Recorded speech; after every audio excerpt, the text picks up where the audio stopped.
wala ka na.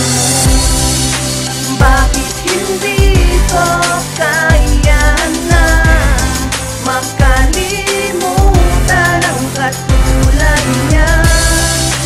Laging tinatanong kung bakit ba mahal ko pa rin ay siya.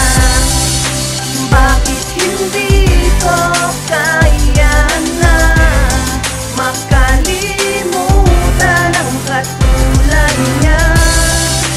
Laging tinatanong kung bakit ba mahal ko pa rin ay siya. Bakit di ko kayang harapin ang katotohanan na wala ka na, nasan ka na? Hindi ko na maramdaman ang haplos sa'kin ng iyong kamay. Mga dampi na labi mo na lagi akong tinatangay sa limpa. Pawid na para tayong lumilipad, di iniintindi kahit saan pa mapadpad tayong dalawa. Sapagkat kasama kita, kaya pangako na di ka na muling mag-iisa. Subalit sa isang isang mata nagbago ang lahat. May kasama kang iba, naglaho ang lahat. Ang pinto ng pangarap natin ay iyong sinarado. Ang masayang imahe ay naglaho sa litrato. Bakit hindi ko